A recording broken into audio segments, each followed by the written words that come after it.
Yeah, she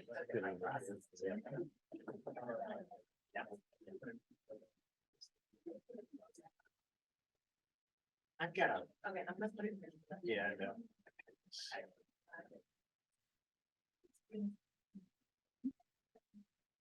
We'll wait 2 more minutes. Okay. For Berkeley time.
Good afternoon, everybody. My name is Cristina Mora. I'm a professor in the sociology department, and along with Eric Schickler, I'm also the co-director of the Institute of Governmental Studies. And it is my great pleasure to welcome you to today's panel, Advancing Multiracial Democracy in California, Pathways Leading Up to the 2024 Election. And before we begin, I'd just like to take a moment to thank a few key people here and institutes. I'd like to thank our co-sponsors, certainly the Goldman School of Public Policy for their efforts in helping to organize this event.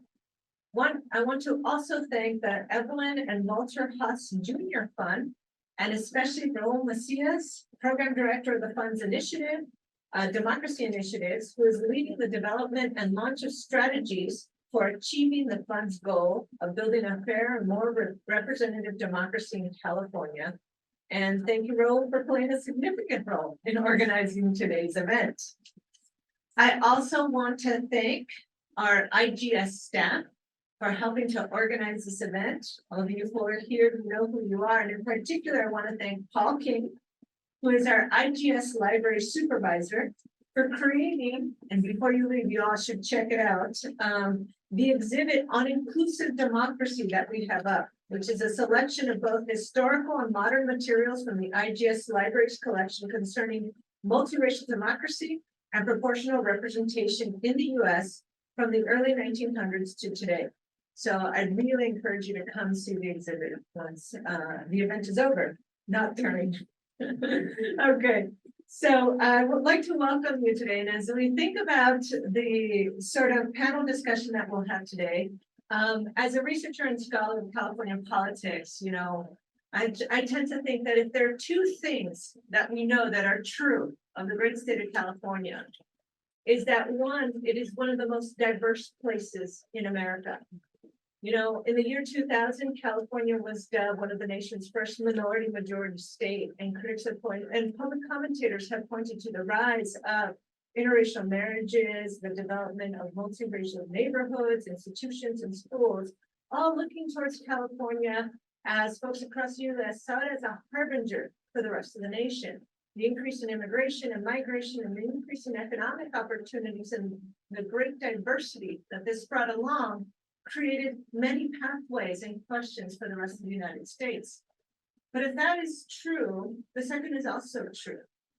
At least since 2000, the great state of California has also become the most unequal state in the union. So much so that in 2008, The Economist magazine dubbed this state both the poorest and the richest state in the nation. And no one has to look much further than the Great Bay Area region to understand this. We are home to Silicon Valley, home to immense levels of wealth at levels never been seen before in this country. And yet this is also a place of immense inequality, with suffering levels of unhoused populations and homeless epidemics at a greater proportion than anywhere else in the country, right? So as we think about these two trends, great diversity amidst great inequality, we must think of what this portends for the future of the state, right? And while there are many things to think about for what this means, one of the things that we'll be discussing today is what this portends for our actual ability to create a real and true and inclusive multiracial democracy, one that contends with the challenges and great opportunities of great diversities, and one that also creates solutions and understandings for how we deal with inequality. And that's at the heart of much of the data that we'll be looking at today, how voters think about the opportunities for a multiracial democracy and whether we can actually become an inclusive vision that many are so desperate to see, right? And so today we'll have a sort of different panel setup. We'll begin first by highlighting some of the recent findings in our recent California poll about some of the questions around sort of multiracial democracy and what voters think about the health of democracy in the state. And that'll be done by our IGS poll director, Mark DiCamillo. And then after he is done with the presentation, I'll invite our esteemed panelists up to the table for a discussion on these results and broader questions about the future of multiracial democracy in this state. So first, let me introduce our IGS poll director. Mark DiCamillo has been actively involved in measuring public opinion in California since 1978, when he joined the Field Research Corporation, funded by legendary pollster Melvin Field. He worked under Mr. Field as assistant director of the statewide field poll for 15 years. And in 1993, he succeeded Poll to become its director and served in that capacity until 2016. Mark is widely recognized as an authority on polling in California and is the author of hundreds of reports summarizing California public opinion. He has been in IGS since at least 2017, and we are so very lucky to have him. Please help me welcome Mark to the podium.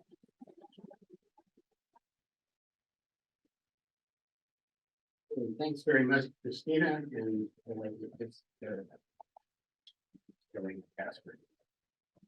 first of all, I wanted to say how very proud I am of this survey. It took quite a bit of collaboration between a number of people, and I think in the end, I think we got to where we wanted to go. So that isn't always the case with these kind of difficult topics, but I think on this one, we really pretty much put the nail on the head, and I want to present some of the main findings from the survey.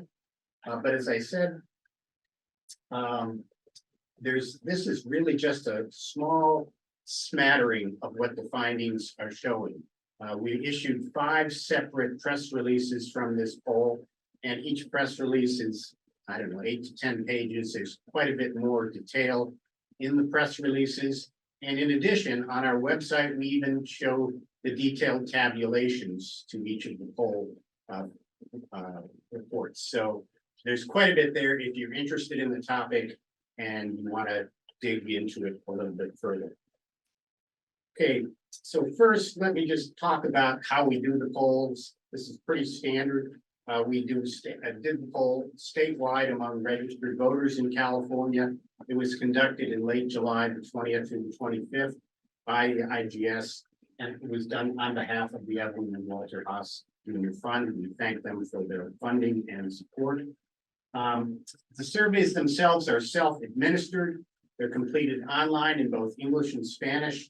We do this by distributing email invitations to stratified random samples of the state's registered voters whose email address is just drawn from the public data source that is the registered voter file. In total, we got over 6,000 registered voters in this survey. The weights are an essential part of the results. Basically, what we're doing is we're making sure that the sample of respondents that we get back are put in alignment not only with the statewide characteristics of voters by party, by age, by ethnicity, by all sorts of variables, but we also do it within each of the 8 major regions of the state. So it's quite fine tuning in terms of how we break the data so that it hopefully represents all parts of the state. Okay, the first slide actually is not from a poll question, but it's actually from the voter file itself of the voters that we surveyed in this poll. And what we found is looking at the last 7 statewide elections, we divided voters into 4 major groups. What we would call regular voters. These were voters who voted in 5, 6, or 7 of the last 7 statewide elections, and it represented 39% of all registered voters statewide. Intermittent voters who voted in 3 or 4 of those 7 elections, infrequent voters, 1 or 2 of those elections, and non-voters in none of the elections, even though they're on the voter rolls.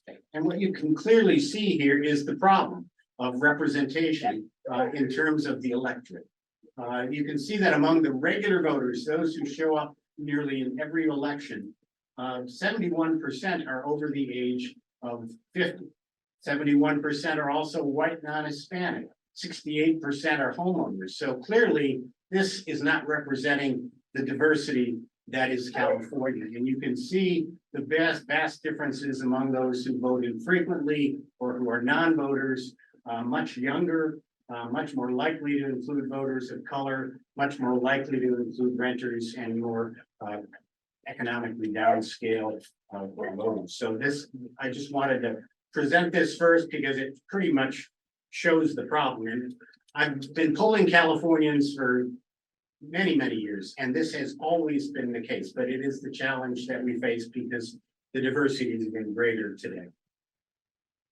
Okay, we did ask specific questions in the poll about how concerned voters were about the threat of a representative democracy of just lower voting participation rates. And we basically had this statement: how concerned are you that Latino, Black, Asian American, Native American voters are voting at much lower rates than whites? And you can see that almost 3/4 of voters say it's either a major or minor concern, with over half saying it's a major concern. And then to the question, younger voters are voting at much lower rates than older voters. Again, very large majorities are concerned about that as well.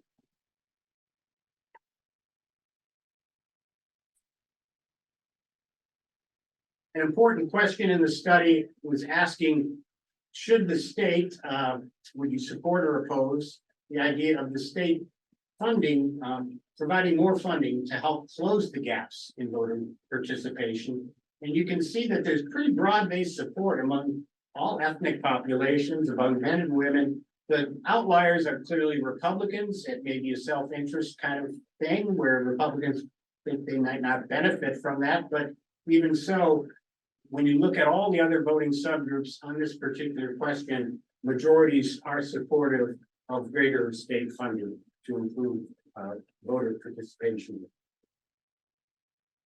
And then we had a broad series of questions about just the health of the state's democracy itself. First, how would you describe it overall? Would you describe it as are you very satisfied, extremely satisfied, moderately satisfied, slightly satisfied, or not at all satisfied? And 2/3 of the voters say they're satisfied to 1 degree. And you can see, however, huge differences by party registration on this particular question. One of the most partisan based questions in the survey. Democrats are almost all of them, 86% saying they're satisfied with the way the state's democracy is working. But among Republicans, 2/3 say they're not satisfied. And among the swing voters, the no party preference voters not aligned with either of the parties, it pretty much reflects the statewide average, with about 2/3 saying they're satisfied.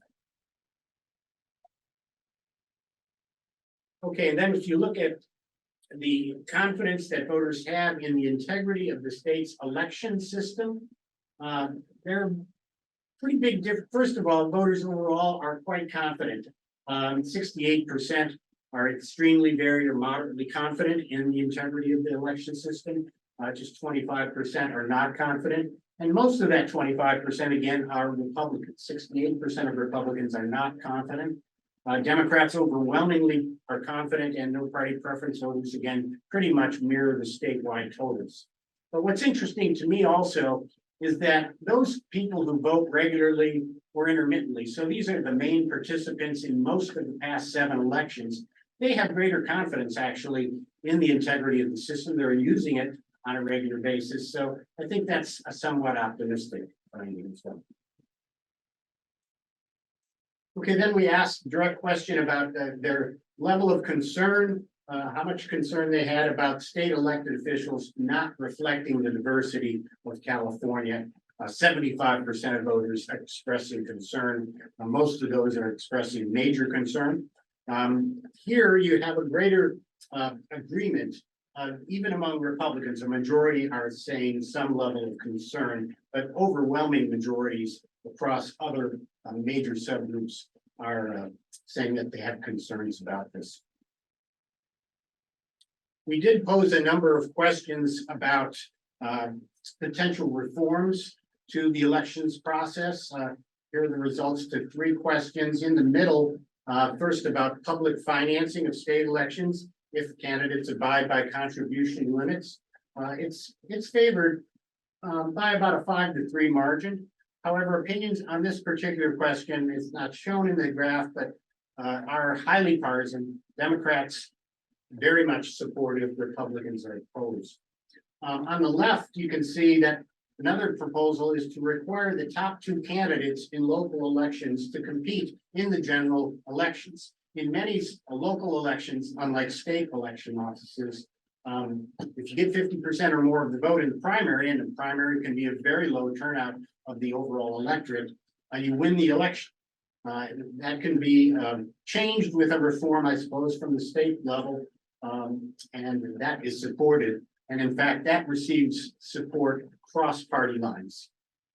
And then the third proposal, establish an independent redistricting commission for large counties and cities, sort of on the scale of what is going on at the state level. Many voters on this question weren't quite sure what that all entails. About a third had no opinion. That was pretty much the highest no opinion of any question in the survey. But I do want to mention, but among those who are had an opinion, it's supported.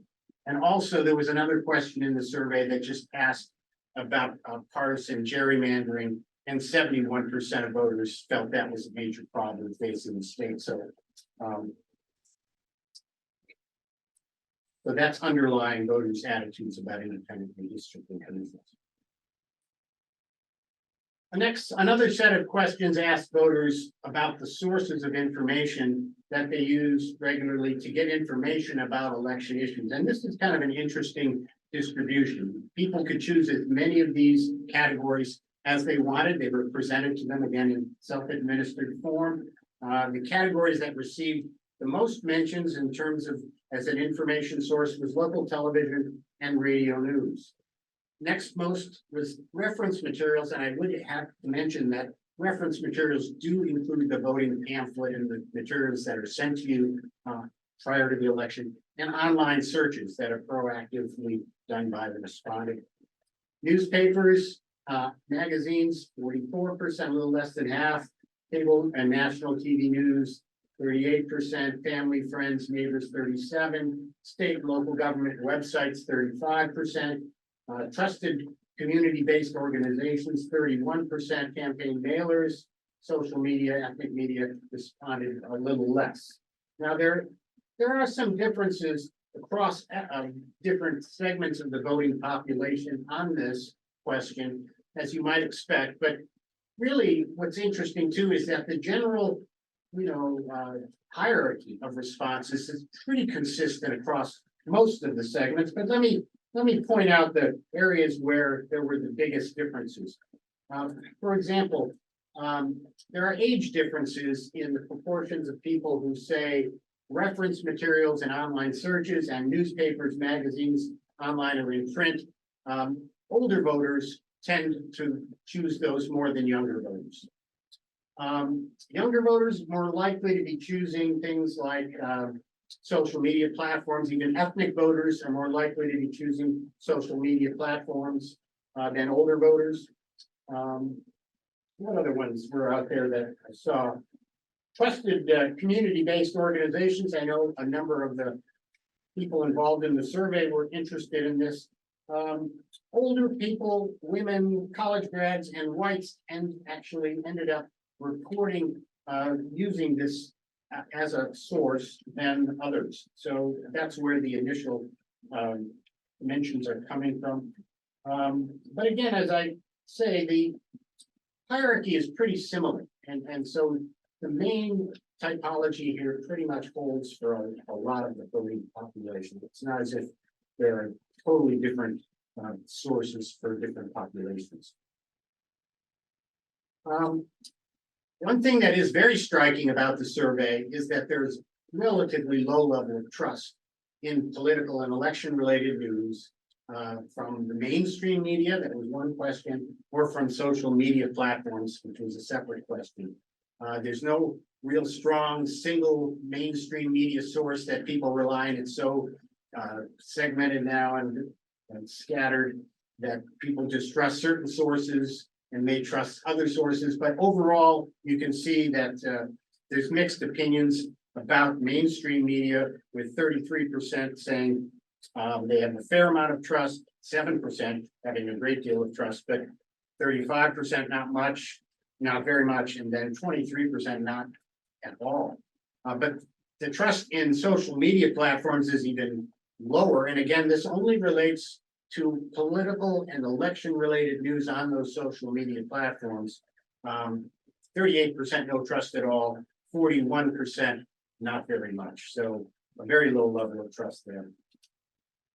But one bit of optimism is that most voters are satisfied with the election information that's provided by state and local governments. We had two different questions, one about the information that state and local governments provide when elections are held and options for voting. 68% of voters and majorities pretty much across most major subgroups are satisfied. Older voters and Democrats more likely to say that than younger voters and Republicans, but still there's a high level of satisfaction. And even on the other question about the information that is needed to make informed voting decisions, 61% said they were satisfied.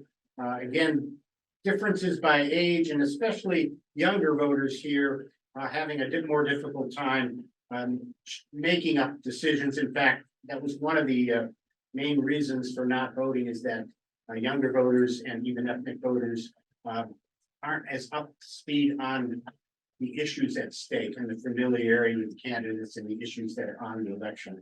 And you can kind of see that in this as well. And finally, we had a question that got majority support across all major subgroups, Democrats and Republicans alike. And this has to do with the new and relatively new and growing problem of political disinformation that is out there, whether it's from a mainstream source or from social media. People really are starting to see this as a major problem facing voters in elections as they're coming to judgment. And actually, this is a topic that the Haas Fund and the IGS poll will be exploring in more detail in our next poll in November. It's certainly very topical, and with so much agreement that this is a problem, we wanted to explore it further in our next poll. So that's pretty much a summary. And again, I just want to make sure that you guys are aware. Go to our website if you want to see more information from the poll. There's a lot more here than what I was able to present in this short period of time. Thanks a lot.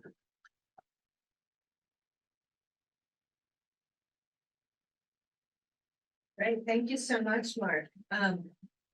We are quite fortunate to have 3 distinguished panelists join us here today to discuss some of these findings, but also the broader questions about democracy in California. I'll introduce them all and then I'll invite them to come up to the table. First, we have California State Assemblymember Gail Caren, who is chair of the Committee on Elections. Assemblymember Caren was elected to the California State Assembly in November of 2022 to represent the 28th Assembly District. She served as chief elections official in Santa Cruz County from 1993 until her retirement in December 2020. Gail served as president of the California Association of Clerks and Election Officials from 2010 to 2012, and as co-chair of the Secretary of State's Voting Accessibility Advisory Committee. We also are fortunate to have with us Veronica Carrizales, Vice President of Policy and External Affairs for California Calls. Veronica is the Vice President and California Calls, a powerful alliance of 31 organizations in 16 counties across the state. The centerpiece of California Calls work is to achieve progressive policy reforms by engaging underrepresented, low-income voters to have a powerful voice in shaping the public policies that affect their lives. California Calls turns out new and infrequent voters and residents in underrepresented communities by engaging them not just during elections, but year-round to expand the electorate to better reflect the diversity of California. Last but not least, we have Mark Philpott, Executive Director of the California Black Freedom Fund. Mark was named the Executive Director of the Fund in April of 2022, bringing more than a decade of leadership and advocacy work with grassroots organizations to build power for racial justice. Prior to joining the California Black Freedom Fund, Mark led the Alliance for Boys and Men of Color. Under his leadership, the Alliance successfully advanced more than 100 state policies and established powerful partnerships with the California State Senate and the Assembly Select Committees on the status of boys and men of color and the California funders for boys and men of color. So I'd like you to help me welcome them and please come up. You're good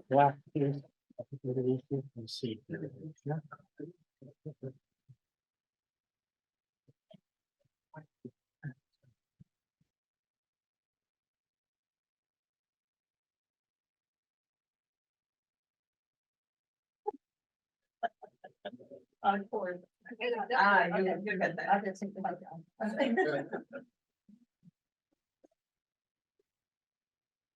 All right, thank you so much for being here. And I guess my first question as moderator for the panelists is sort of broadly, what sort of trends jump out at you from the data?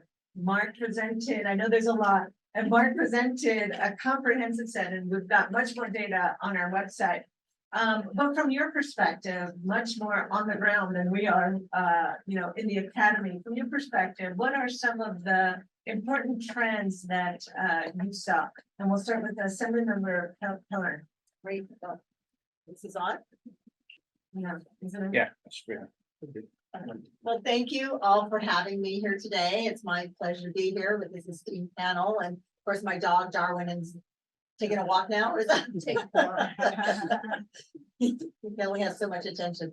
Yeah, I think that what stood out for me is that we do have this gap with voting, and we are not doing enough to reach out to people who are the young voters and the BIPOC community. And there's a lot of work that we need to do to make sure that we are connecting with voters. And, I know when I worked as a county clerk registrar of voters, people would say, so what do you do the rest of the year? You only have 2 elections every couple of years. And I think the same is, as we said, for voter outreach. It's not something that we do just around election time. We need to continue to do voter outreach throughout the year to engage voters from trusted messengers. And I love the support for state funding for voter outreach. So I will definitely be taking that back to my colleagues and the governor and trying to get some money in the budget for outreach. So those are issues that stood out.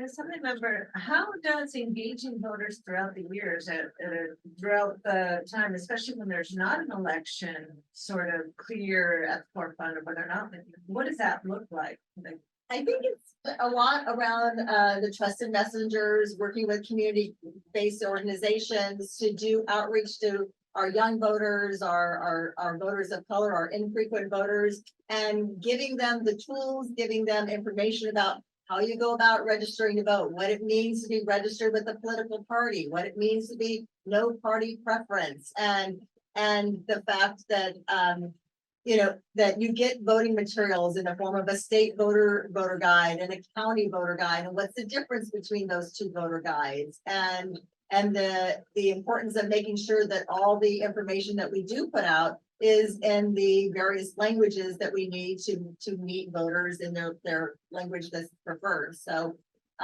you know, we've got a lot of work to do around that. I remember I've been doing this work for a long time, and I remember when we first started doing languages, and in Vietnamese, they did a sticker that they thought said I voted, and it actually said I'm pregnant. And so mistakes do happen, and you know, but I think we've learned a lot over the years, and elections do happen, especially in LA. They seem to happen every month. So you know, it's a frequent occurrence, but it's also the civic education. I think there's a lack of civic education in our schools with our young people. And so that's how I see it as far as those partnerships and collaborations with our local community service groups. Great, thank you. Mark, what stood out for you? Thank you. You know, the California Black Freedom Fund was established in fall of 2020, and really because of the horrific circumstances that so many of us are aware of, the murder of George Floyd, Ahmaud Arbery, Breonna Taylor, and this tremendous upswell in racial reckoning, where people wanted to dismantle anti-Black systemic injustice. And out of that conversation, led by so many philanthropic leaders and community leaders, Kathy Shaw, Anthony Thigpen, among others, it was clear that the Black community needed some infrastructure to be able to respond to the moment. What we see in these massive kind of Black-led protest movements is not always translated into organizational infrastructure and heft that can actually be mobilized during an election.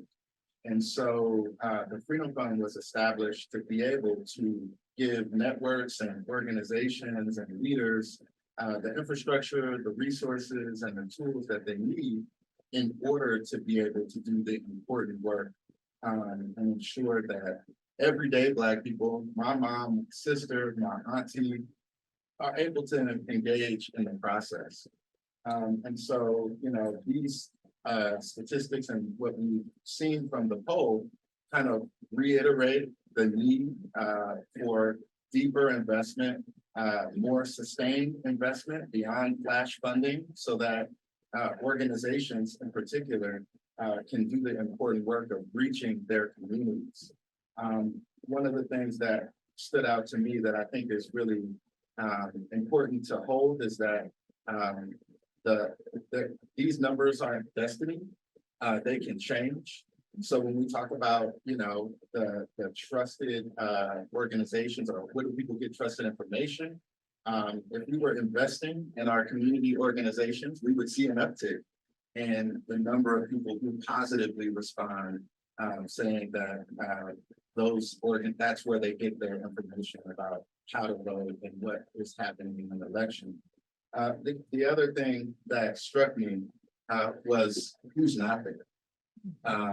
You know, this is a poll of registered voters, and you know, I can't help but think about all of the people who are not registered, who are not showing up in these kinds of conversations. And when we think about strategies, where do we invest? Who do we outreach to? Which organizations are positioned? There are a lot of people who are eligible but not registered that we have to start talking to, that we need to invest in communities to be able to touch. And so those were the things that kind of came to mind for me immediately. From your perspective, within sort of the Black power building sort of set of organizations, among those that are eligible but not registered, what are some of the common themes that folks hear? Well, I mean, I think it's confidence. And one, there's a, Black community doesn't trust government. I'm not speaking for everybody, but just generally, there is a significant distrust of government, of officials. And, a lot of that stems from slavery. A lot of that stems from experiences that people have had in their lifetimes, whether that's police brutality or any number of injustices in their communities. And so I think that government is often seen as a bludgeon, as a distrustful entity that is only going to do harm. And so how do we, because people are actually, whether they feel that way or not, they're paying taxes, so they have to have some level of ownership of it. And I think it's the big lie is to just let people,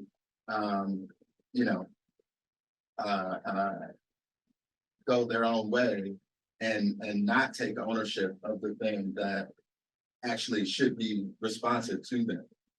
And so I think we have work to do as a state, philanthropic institutions, state government, local government, to invest in telling people the truth about what is theirs, what is owed to them, and how they can come collect.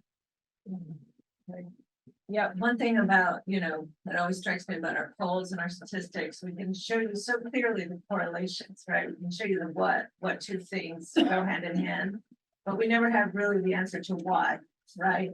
The why is that behind the story that's behind this. Veronica, what stood out to you? Well, first of all, thank you for giving me this opportunity to be here with you today.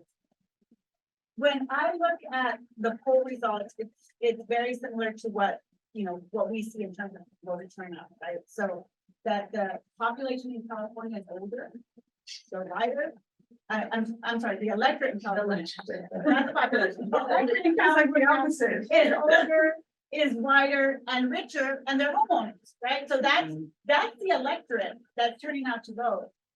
That's not representative of the state of California, right? When we're looking at a state that is, predominantly Latino, API, and Black, right? So there's a real disconnect in terms of representation for people of color in California.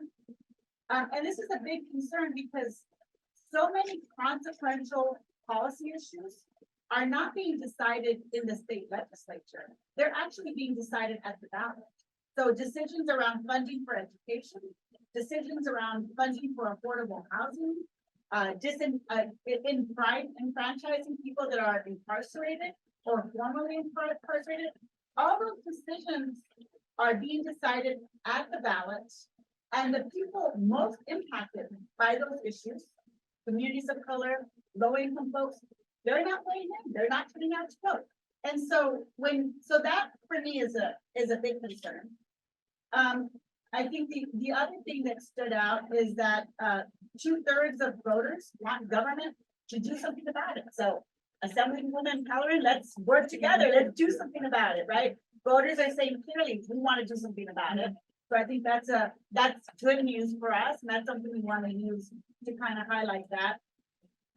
The other piece is that there is support for voter outreach. We don't have enough voter outreach happening in the state of California. We've made some very big changes, right, on voting reforms. Like everyone that is now getting a vote by mail ballot. We have vote centers, but voters are really confused about these because although vote by mail ballot was great because we have more people participating in that, what we did is we reduced the number of polling locations, and that's a big impact, especially for Latinos, API voters, and Black voters. And Mark talked about the distrust in government. Our people prefer to go vote at the polls, and so having a smaller number of polling locations is a big concern. And I think voter outreach is critical so that people know where to vote.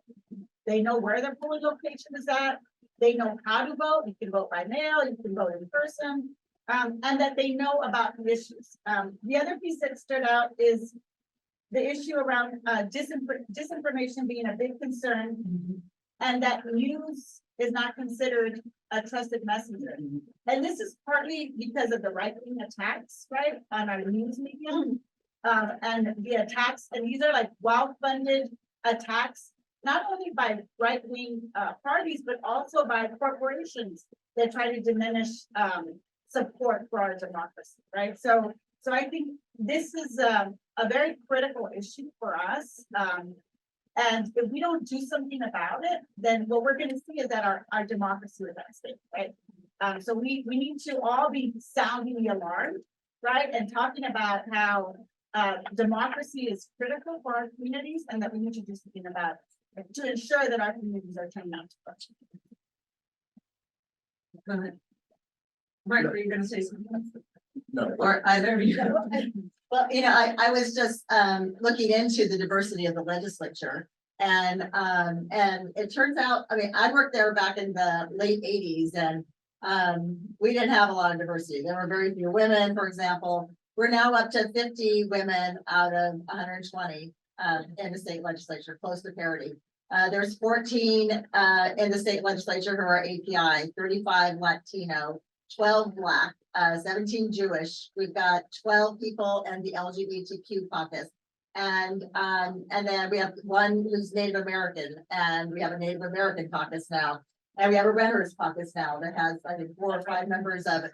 So it's just incredible to me how diverse it is. And just looking at our state constitutional offices, there's only one that's a white man. The rest are all people of diversity. So we've come a long way in electing leaders of our state. And now we need to do the important work of getting people to come to the polls, getting those millions of voters that are eligible and not registered and get them on the voter rolls, and then get them to the polls to vote as well. and I think just picking up on this piece that Veronica started, the piece about disinformation deserves deeper exploration.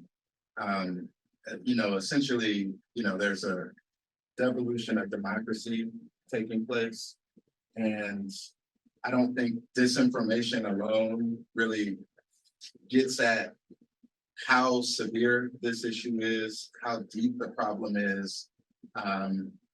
When we think about all of the attacks on women, trans and LGBTQ folks, Black folks, those things are not just aberrations in Florida. They're happening in California too. And I think it's important for us to deepen our understanding of how that's taking shape within not only the electorate, but amongst, all Californians who have some stake in this. And I will say, just on representation, I do think representation is critical, but it is so much more nuanced. We need real people power that is reflective of all those various communities that you just shared. And we can't rely on singular voices in high places to be the harbingers of justice.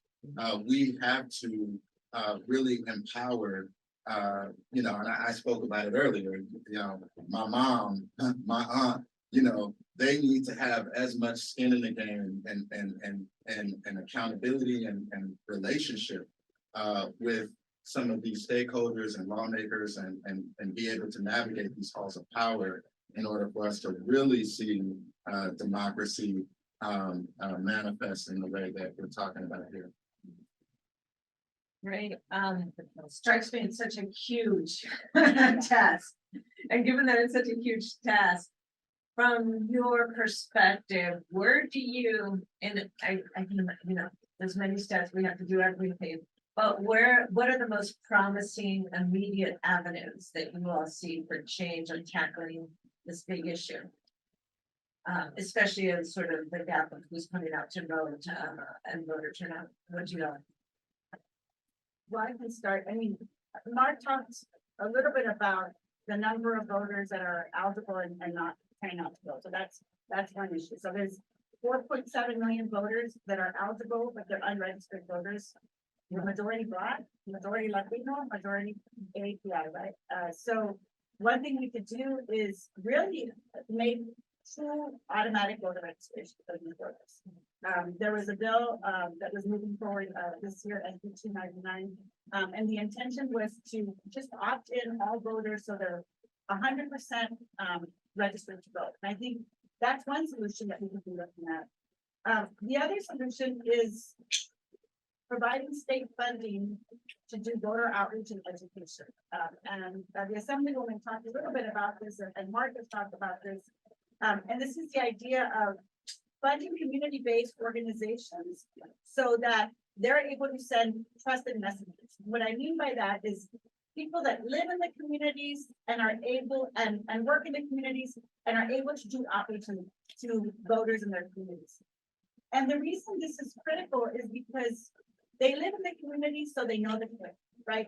If you're doing voter outreach in Los Angeles, it's very different from doing voter outreach in the Central Valley or in the Coachella Valley. You have to know the terrain. You have to know how to get into the apartment buildings to make sure that voters are going to get the message. You have to know how to get to specific neighborhoods. So they know the terrain physically, but they also know the terrain politically, right? They know how to connect statewide issues on the ballot to local issues and needs in the community. And that's critical, right? Because a lot of voters are saying, why should I care? Like, why should I care about the issues? And so you need community-based organizations that are on the ground, that are already doing this work. You need to provide funding to these groups so that they could do this groups, they could do this work on a regular basis. And I would say those are two big critical things that we could do right away. And I want to just call out Mindy Romero, who's done a lot of research on the Voters' Choice Act and a lot of research on voter participation. I mean, we need to be coming back and looking at the research and thinking about what's working and what's not working, and how do we tweak the system to make sure that there's greater voter participation, right? And so I think that all of it requires analysis, but it also requires leadership from the Secretary of State, right? We need leadership from Secretary of State Weber on this issue, and we need leadership from the legislature on this issue to make this happen. So actually along those lines, I just became the chair of the Assembly Elections Committee in what was it, July? One thing I wanted to do right away is hold an interim hearing to go over these exact issues, how to close the gap.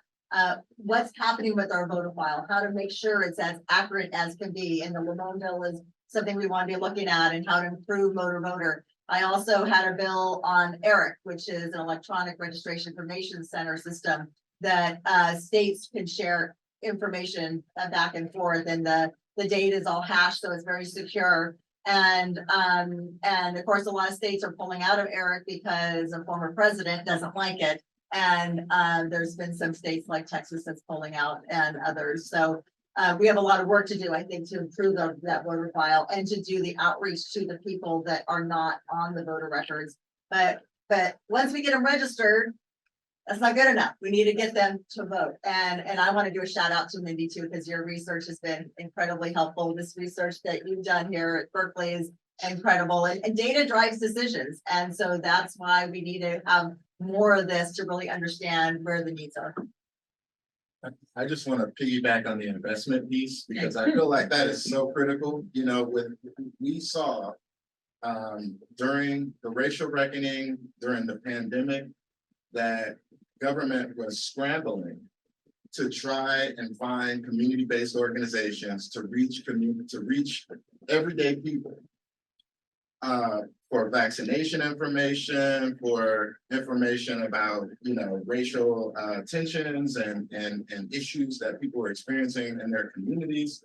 there was a mad dash and government was actually spending to support that engagement.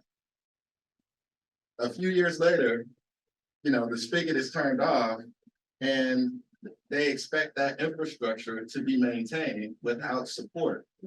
It's just not feasible. And so I think we have to take a very hard look at how we can have sustained money from the state invested in community organizations. I mean, this is literally a civil rights issue. And the way that I'm thinking about the application of some of those dollars, obviously, they need to go to organizations that are building bases, organizations that are actively in communication with everyday people throughout the state. But it also should support the technological infrastructure that they need, the cost of data, which is often privatized, and companies are making a killing off of voter data that, should be accessible to everyone, but ultimately, there are barriers because of cost and because of a lot of the technical know-how required to manipulate that data. And so there's so many different kind of human infrastructure elements that are connected to what those investments could be used for that I think are critical for us to really get scientific about and really deepen our understanding around. And then finally, we have a really difficult time finding data on Black votes. The methodologies they're insufficient. We need to be more intentional about how organizers, advocates, researchers come together and think about new and better methodologies that allow for more precision in terms of the organizing, the outreach, the engagement, and that also allows those organizers to continue to have access to that data and own that information as they do their year-round organizing. Can I say something about the data? The data is a big issue. And I think we need more uniformity in the quality of data that's provided. Some counties do a better job than other counties, right? And so we need to have a standard. And all counties across the state have to meet the standard because we have a big issue with the data. We also have this. Can you give us an example of the variance? I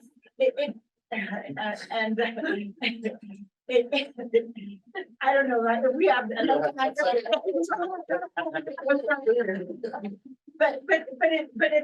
There's big gaps. The other issue is we used to have, well, actually, we lost about 100,000 supportive voters in our voter file. And some of them passed away, because of the pandemic. Some of them moved, right? Many voters are displaced, but other voters just get dropped from the rolls. And we actually have this missing voter project. We're like, how do we find our voters, right? And that also comes back to the data, right? Like being able to, there's voters that are taken off the rolls because, and part of what's happened is the pandemic happened. Voters were displaced, people moved in with families, and so we have to do a better job of just finding voters, keeping them on the rolls, and then just produce better data collection across the state. So I want to do a shout out also to Caren McDonald with the statewide voter registration database, and she is a wealth of information on data. I've used her many times to help me through to understand what's happening in my county. So she's a great resource. And also the importance that you were saying as well as meeting voters where they are is so critically important. And I was fortunate in 2020, working through the March primary. All of a sudden we're starting to hear about this virus. And what are we supposed to do about this? And we were leading into the days when we were going to be open Saturday, Sunday, Monday, Tuesday for voting. And I was told by my health director, go out and get all the hand sanitizer and wet wipes you can. So I went and cleared all the shelves in Santa Cruz County of those items and deployed those out to our voting locations. And then I was lucky to come across a grant program where I was able to purchase a boatmobile. So we were able to, anywhere where I could get a cradle point and get a signal, I could park and provide voting and provide voter information and education to people. So yes, I would park at UCSC. I would park in front of a convalescent home. I would park in front of the homeless shelter to make sure that people could get registered and vote. And we also made sure we had people who spoke the various languages necessary so they can accurately communicate. And then I also did a program where I did voter outreach in the county jails. And I didn't get to do that in 2020, but I did get to do that in 2018, where I went cell block by cell block and did voter outreach based on our ACLU, cheat sheet on how things have changed to allow people to vote. And went in and spoke directly to the incarcerated folks that were there, getting them registered, getting them ballots. And it proved to be a little bit complicated. When I had a voter that was, let's say, Shasta County, but they're in jail in Santa Cruz County or Los Angeles. And the great thing is that the CACEO, California Association of Clerks and Election Officials, a very tight-knit family group, and I was able to reach out to Dean Logan in Los Angeles or Kathy Darling Allen in Shasta, and they would send me the ballot for that voter, and then I would walk it into the jail to get it to them. So then of course we have ACA 4 that's going to be going on the ballot, hopefully. It's still in the legislature, but we're hoping to get that passed by the legislature that will open up voting to people who are in prison. So take away that requirement that you have to not be in prison or on parole for a felony conviction. So lots of work is being done. I also have been doing a lot of outreach with at our university, at our community college, at our high schools, getting young people involved, 16 and 17-year-old poll workers. That's a great way to get people in the system. And also a shout out to Raul as well. And our original group of future California elections folks that we got together, was it a decade or so ago, and really worked toward advancing a lot of these policies to make sure voting was more accessible, removing barriers and meeting voters where they are. I'll keep asking the questions, but I'm also welcoming the audience. If you all have questions, feel free to raise your hand and I'll definitely call on you. Yes. I have a question comes to like registering, getting people registered to vote, but also like the steps after that. So like getting the retention rate to be able to fill out that entire ballot is so long. And like the reality is, a lot of people have like jobs, like us students, like I don't have time to go stand at school. Like I remember last year, a few years ago, students were lined up and they're waiting for like 2 or 3 hours for some great what's all set there, all that. Like how do we make sure that we get as many people out there, but also into the ballot? Yeah, well, I always tell people voting's not a test. You don't have to vote on every single issue, but the waits to get a ballot there's really no excuse for that. We need to do better. We need to make sure that people don't have to wait in line for hours on end to get a ballot. So finding ways to make that more efficient. Of course, mailing the ballot to a voter is helpful, but not every voter in the state of California gets mail. And certainly if you're a student and you're going to school at Berkeley, but you're registered in Los Angeles, your ballot's being mailed to Los Angeles and you're sitting up here in Berkeley going, where's my ballot? I think same day voter registration is a huge improvement that we have to remove barriers in the system, but it does require you to wait in line, especially if you wait till Tuesday. And I'm a mom of two, a 25-year-old and a 28-year-old, and they wait until election day to cast that ballot. And they usually call me and ask me where it is. And if they are not near where they can go and pick one up, there's also remote accessible vote by mail balloting. And that's a great improvement that's now open to all voters. And I have a bill that was sent to the governor that requires for the no party preference ballots to let you know that the office of president is not on your ballot. But if you open that ballot on election day and you're in New York, there's going to be a way for you to request the ballot by email. And you'll get that ballot, you can vote it, put it in your envelope, as long as it's postmarked on or before election day, it's gonna be qualified and good. So a lot of improvements being made there. And also I just want to talk real briefly about what's happening in Shasta County. Does everybody know what's happened in Shasta County? So there's a board of supervisors that believe the big lie, believe that voting systems are corrupt and threw out their voting system without having another voting system in place for their elections department to successfully conduct an election. And they were gonna be hand counting ballots for their 112,000 voters, which was gonna cost millions of dollars and take an army of people and take a long time. And I did get a bill through the legislature with an urgency to the governor that says, sorry, Shasta, you can't do that. That you're required to have a voting system that's fairly qualified, state certified, and you can't hand count if it's more than 1,000 voters in a regular election. So if anyone's interested, send a letter to the governor and say, I know. Let me jump in on this question, because I do think this is part of the state's responsibility, right? Not only should it be the state's responsibility to do the outreach to make sure voters know how to vote, like you can vote by mail, you know, you have all these options. But it's also the state's responsibility to provide education on what's on the ballot. And the part of the challenge that we're seeing is there's a lot of misinformation about measures, about what's on the ballot. Then you have language on the ballot that's very technical. And I've been doing this work for many years. I've even drafted ballot language. It's very technical and it's difficult to understand. So if you read it, you may not know what it means. You're like, this sounds like it's good for my community, but I'm not sure. And so there just needs to be more education. More and more we're seeing large corporations are investing more and more money on the ballot because they're using the ballot to attack our communities on a lot of different issues. They're willing to spend up to 100, 200 millions of dollars.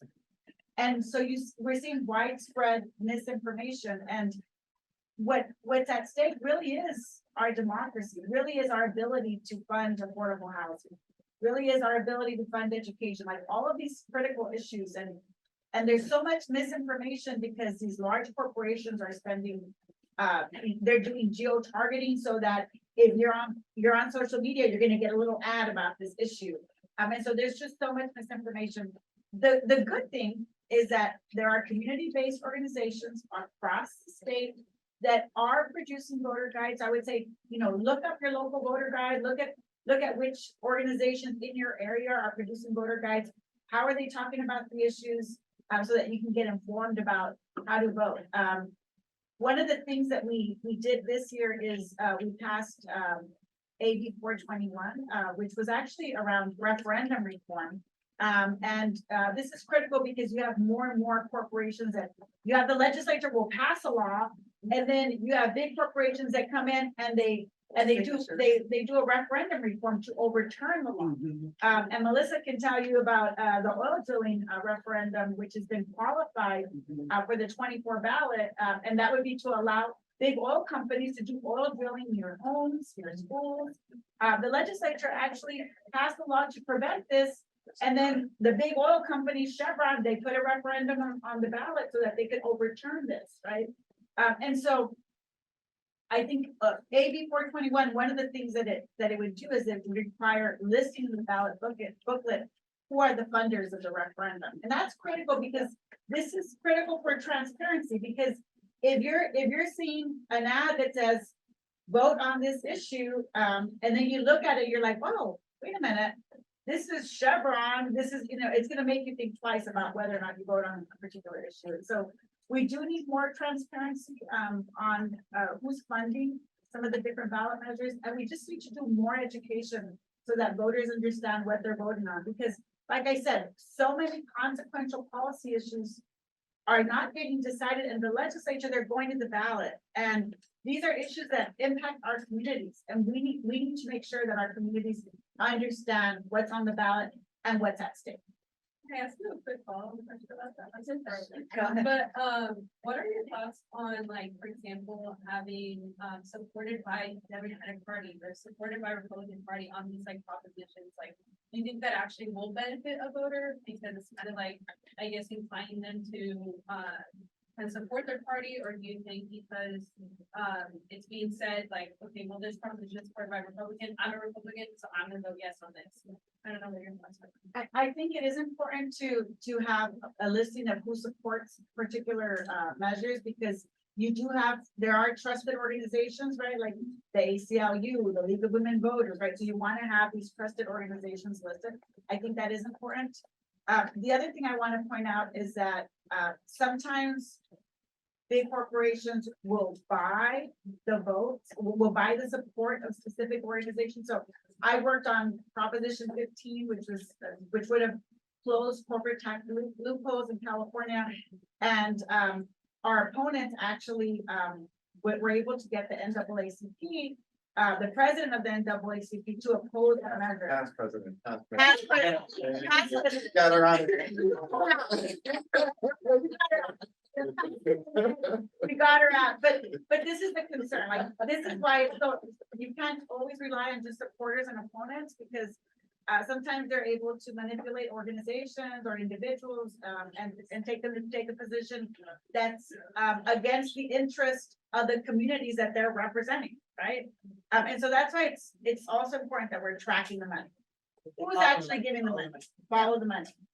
I don't know if you want to weigh in, Mark. No, I mean, there's a very real systemic nature to all of these challenges. When we talk about the disenfranchised and the dispossessed, these are not just, oh, I don't feel like voting because it's a Saturday and I gotta, do X, Y, Z. There are deeply entrenched institutional barriers that preclude people from being able to access the ballot and being engaged. Whether that is, I'm working 2 to 3 jobs, or whether it's literacy level, or whether it's a whole host of things. And so I do think it's important to always keep coming back to that, because it's easy to look at the poll or look at statistics more generally and just, oh, more people, and think it's a matter of motivation versus, thinking about some of these more systemic issues that are really at play. So I just offer that, following on all the comments, because I think it's an important frame. Just one more thing too. I was surprised with how many people regarded the voter materials provided by the county as a good resource. And I love seeing that, because we put a lot of time and effort into producing those guides. And I worked with the League of Women Voters to make sure our guides were plain language as well. And when you do something in plain language, it's easily translated. And what I would have is what a yes vote means, what a no vote means, who supports this and who opposes this. And looking at that is also really helpful in making decisions. Yes. Yeah, I just wanted to comment on the data quality issue, because there actually is, so in the voter file, there's a particular issue with identifying Black voters, right? And Mindy and I actually did an op-ed, a year or 2 ago, where we talked about how in the voter file now, like about 80% of people who are getting newly registered are going either through online voter registration or they're going through AVR, right? So so on the online voter registration side, like a lot of people are putting in a race or ethnicity, because the form kind of encourages them to do that. And you cannot actually identify your race ethnicity in the AVR. So just as a possible, like, as long as I've got the, chair of the assembly.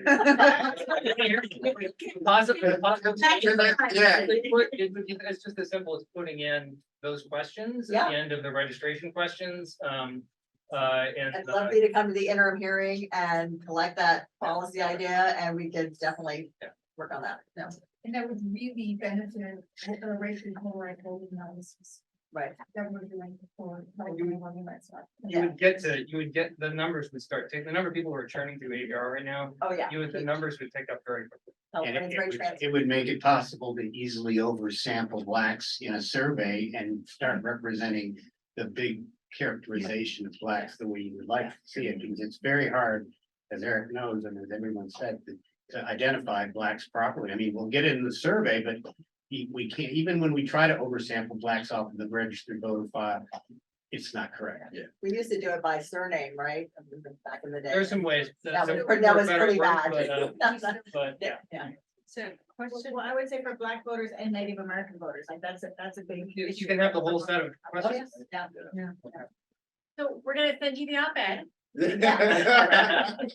And I think Mark added to it, but I was just gonna add one more element, just to explain that for those people that don't understand, for self-report ethnicity, the rate in the voter file, it's not mandatory to self-report your race or ethnicity when you register. It's always been really low in California. That is the reason, so because we don't have those restricted plays, and currently we haven't had that data in the voter file, researchers have to go about other methods, right, to try to identify race or ethnicity, right? Like surname matching. So, but it's incredibly difficult for Black voters. And so we've identified that the percentage has been increasing in recent years. It's still not high enough. But it looks like online voter registration is producing overwhelmingly those that are through online voter registration, like 70% plus, are identifying their race ethnicity. So if we can add ABR, which has a huge chunk of the registered voter file, people are registering for ABR, that could be a game changer. We still won't be at 100%, but we can be at a very high, potentially very high percentage, where then as researchers, we just do a little bit more to get, and we have enough voters, enough of a percent of voters, if you will, to be able to responsibly do something with that file, as opposed to having to go through other methods, which are far less survivable for Black voters. Does that make sense? Yeah. And it, to me, like, complementing all of that activity should be a real kind of intentional public education campaign, where you're explaining to the community why it's important for you to mark, you know, your race and ethnicity and the voter form. The California Black Power Network has done, you know, check the black box to do registration and get people to like indicate their race and ethnicity, but it, you know, it needs to, that work needs to be scaled. And I think ABR will help, but I do think it's important to add some public education component, Absolutely. very similar to what we've seen in, you know, other campaigns. And, you know, like there was a whole kind of COVID marketing campaign that the state rolled out that they spent millions on. And I could, you know, this seems like a worthwhile effort for them to kind of treat in a very similar fashion. So Secretary of State and the governor and the AG even all have responsibility here. Right. There's let me ask a question and then I'll get back to the audience. There's the two parts, right? There's the registration and then, as was mentioned before, going out to vote, right? And so far we've talked a lot about the trusted messenger. We've talked about the reasoning.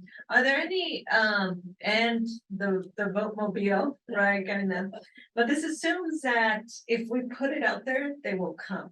Right. There's also the very real history of folks feeling alienated, folks feeling that their vote doesn't matter, folks feeling as if nothing will change, even if I do that. Right.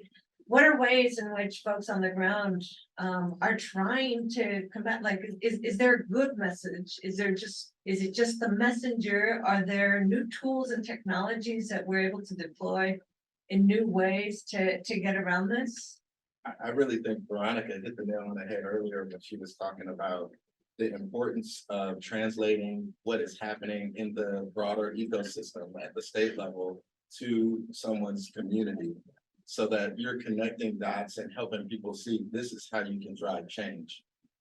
There has to be some meaning making for people, and there has to be, and that conversation has to happen with someone they trust. We've said it multiple times in terms of talking about trusted messengers, but you know, people who are familiar with the community, who have standing in the community, who can knock on the door, have a conversation with someone in a way that helps them make those connections is really the biggest motivator. When things like that happen, I do feel like that is kind of a landmark moment for folks, you know, to be able to realize, oh, you know, change can happen, and then don't let the policy pass or the person get elected, because then they're rolling, you know, like you can't pull them out of the polls, you know, like they're, so I do think you have to start in a way that is building some basic relational capital with people who have some credibility, who they'd be willing to have conversation with. And sometimes those conversations are long and arduous. So like, it is not just, you know, we did it for this cycle in Q3 and we should see an uptick. You know, sometimes it takes a while to cultivate people and to get to a place where you can have a conversation and you see eye to eye, you know? And so there's a lot of political education that goes into that, you know, and so I feel like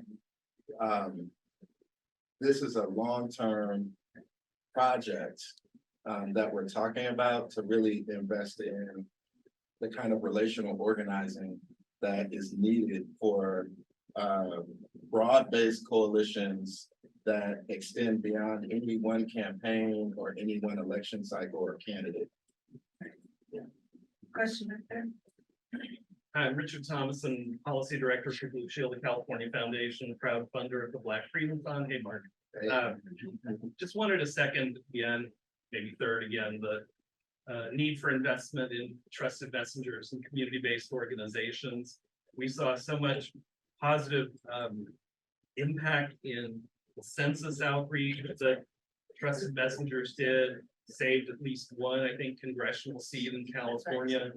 We saw lots of positive impacts from the state and philanthropy investing in COVID outreach through these same community groups, these same trusted messengers. This isn't rocket science in finding who they are. They're in community all the time. Mark has a whole list of them that he's funding. But we've got to continue the investment, as has been said, both for purposes of voter outreach, but for the next census in 2030, when we might lose population. And we really need to do a better job counting people here, because we know Texas and Florida, they're not going to care about counting their communities of color. So maybe we can save a couple more congressional seats there. I think one of the things that's in the poll, thank you for polling about the independent redistricting commissions. Yeah. There's a bunch of those bills on the governor's desk that I think could have an exciting impact on local government, particularly in the areas of the Central Valley, parts of the state where the county board really doesn't look like the population they're serving. And when you can make change at the local level through redistricting commissions, then you will be electing more people of color to those boards and more people from communities, and they'll start seeing, as Mark just said, oh, wow, this makes a difference. I think we saw that in Bakersfield this time around with the redistricting commission there. For the first time, creating a district where a Sikh, Punjabi Sikh member of the city council was elected, and just the impact that had on the Punjabi community in Bakersfield was electric. So I think there's a lot of virtuous cycles we can create here, getting governors sign those bills, but state investment will really be helpful. Yeah, completely agree. Redistricting was tough. It was really tough. The independent redistricting commission will make a big difference at the local level. Just to talk about Los Angeles, like you had community groups that were part of a process to create maps. And then the city council like that just said, you know what, we don't like these maps. We're going to redo the maps. And then a year later, then we had the tapes that came out, right? The tapes where you had, you know, and I hate to say it, but it was Latino electeds, right? Talking about how they wanted to maintain power. And that's completely against what we're trying to do. Like, we know in terms of how we do movement building, we do power building. If Black and brown communities and API communities, all of us are working together, not if we're like trying to take power away from each other. So the independent redistricting is a critical issue, and we're actually was it tonight? And they're at the governor, they're still. It's at the governor's desk. Yeah, I don't think We have a bill that's moving forward on that. I wanted to The elections committee was on. That's a small one. Yeah. I wanted to come back to this issue around narrative. I do think we need to change the narrative about what's the problem.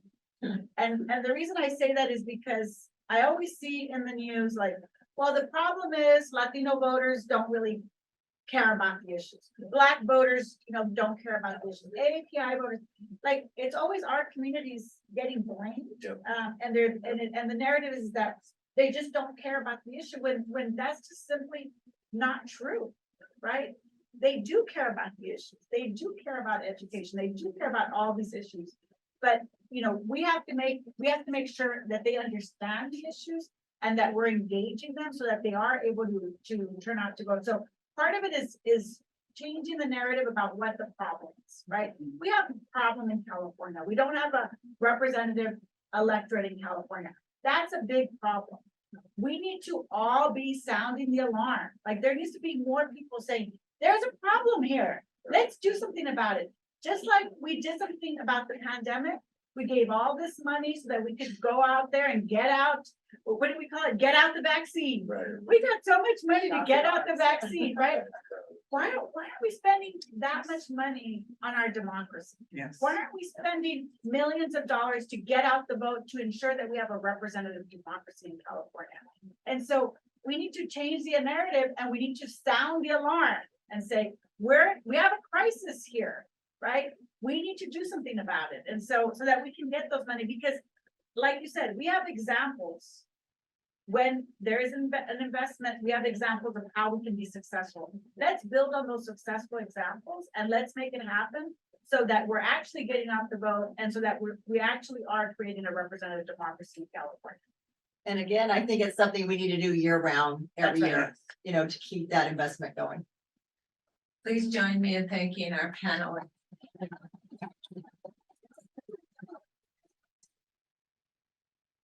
Thank you all so much for joining us here today. I'd like to remind you to check out our exhibit, and we've got lots of refreshments back there. Thank you so much. We do a quick.